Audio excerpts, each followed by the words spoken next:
bavyeyi iyo umwana aronkeje inshanjo zose kandi ku gihe araheza agakurana amagara meza. À la fin de cette session parlementaire ordinaire d'août 2020, la première de la législature 2020 à 2025, permettez-nous avant toute chose de rendre grâce à Dieu, le Tout-Puissant, qui nous a accordé la faveur de nous rassembler aujourd'hui en paix dans ce palais des congrès de Kigobe. Nous félicitons très sincèrement les honorables députés pour la rapidité avec laquelle ils ont maîtrisé la procédure législative et les outils du contrôle de l'action gouvernementale. La session parlementaire d'août 2020 a été une session particulière du fait qu'elle a été marquée par la fin d'une législature, celle de 2015-2020, et le début d'une autre, celle de 2020 à 2025. Une des missions de l'Assemblée nationale est d'analyser et d'adopter les projets et les propositions de loi. S'agissant des projets de loi au cours de cette session, elle a analysé et adopté les textes suivants. Le projet de loi régissant l'autorité de régulation du marché des capitaux au Burundi. Le projet de loi portant ratification par la République du Burundi de la Convention de l'Afrique centrale pour le contrôle des armes légères et de petit calibre, de leurs munitions et de toutes les pièces et composantes pouvant servir à leur fabrication, réparation et assemblage, dite Convention de Kinshasa. Le projet de loi portant ratification par la République du Burundi de l'accord sur l'établissement de la force en attente d'Afrique orientale EASF. Le projet de loi portant réorganisation de l'enseignement supérieur au Burundi. Le projet de loi relatif aux impôts sur les revenus. Le projet de loi portant Code du travail du Burundi. Le projet de loi portant révision de la loi numéro 1/08 avril 2011 portant organisation générale de l'administration publique. Le projet de loi relatif à la taxe sur la valeur ajoutée TVA. Le projet de loi relatif aux procédures fiscales et non fiscales. Le projet de loi portant ratification de la République du Burundi de l'amendement de Kigali au protocole de Montréal relatif à des substances qui appauvrissent la couche d'ozone. Le projet de loi portant ratification par la République du Burundi de la Convention de Minamata sur le mercure. Le projet de loi portant ratification par la République du Burundi du traité révisé instituant la Communauté économique des États de l'Afrique centrale, CEAC. L'Assemblée nationale a également analysé et adopté en séance plénière les amendements du Sénat sur 7 des projets de loi déjà cités. Pour mieux assurer un de ses rôles majeurs de contrôle de l'action gouvernementale, l'Assemblée nationale, à travers son bureau, a initié un processus de réforme institutionnelle dans l'esprit de la rendre Ngozi et vieillie, afin de mieux appuyer et accompagner l'État dans sa nouvelle vision Ngozi, vieillie et Nsenzi. Dans le cadre du contrôle de l'action gouvernementale, le Premier ministre de la République du Burundi est venu présenter le plan d'action annuel de Retanvieyi, Retangozi et Retansenzi pour l'exercice 2020 à 2021 devant le Parlement réuni en congrès qui est en train de se restructurer pour mieux l'accompagner dans cette immense entreprise.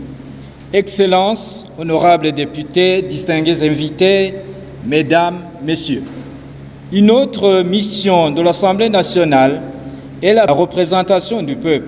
C'est ainsi que les membres du bureau de l'Assemblée nationale et les honorables députés n'ont ménagé aucun effort pour être auprès de la population qui nous a élus, en travaillant avec elle à travers tout le pays en vue de partager ses préoccupations.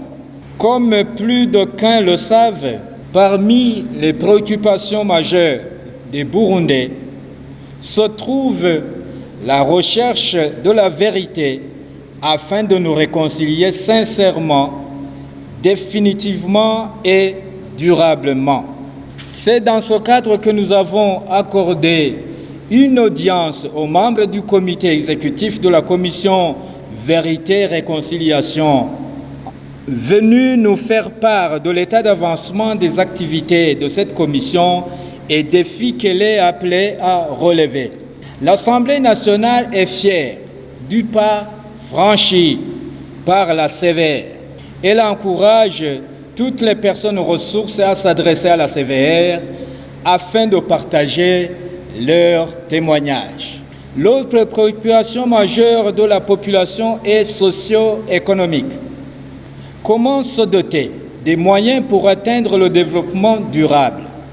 À cette fin, les honorables députés et le personnel d'appui de l'Assemblée nationale ont mis sur pied une coopérative agricole dénommée Société coopérative des députés et du personnel de l'Assemblée nationale, entre parenthèses, SOCODEPAN. Concomitamment, l'Assemblée nationale a encouragé la naissance en son sein d'une autre société coopérative des plantons, jardiniers, chauffeurs et autres personnels d'appui dénommés Zirubukene.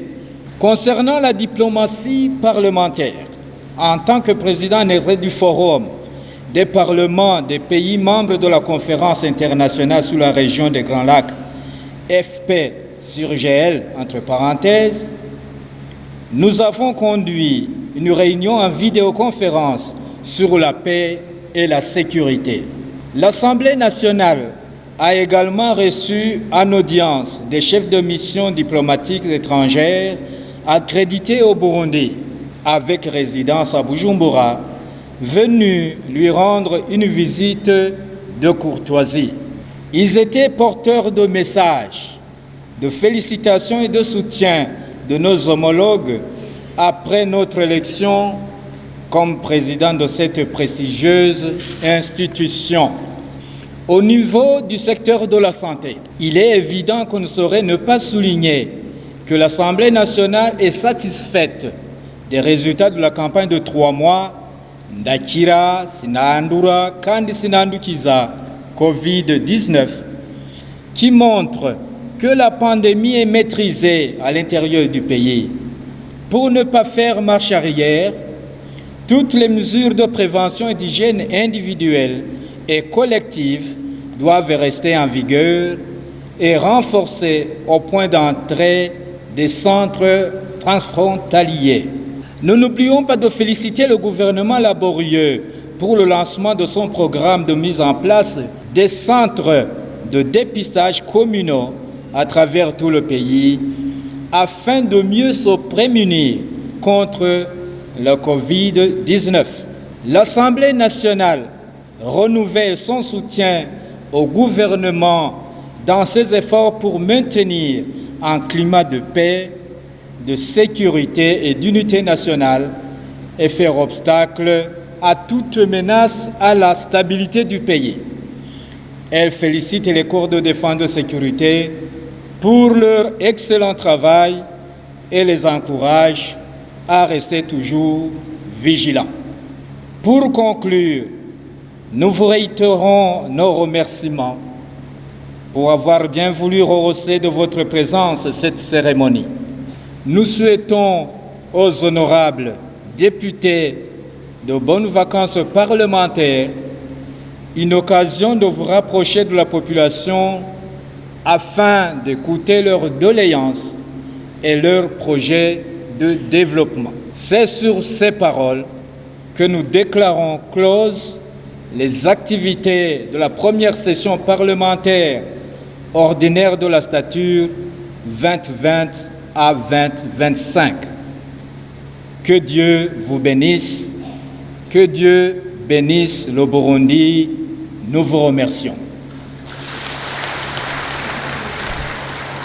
Urucanco rugira kabiri rukinga ingwara y'agasama na rubor ni ngombwa ko umwana wese akwije umwaka n'igice kugira dukingire amagara yiwe.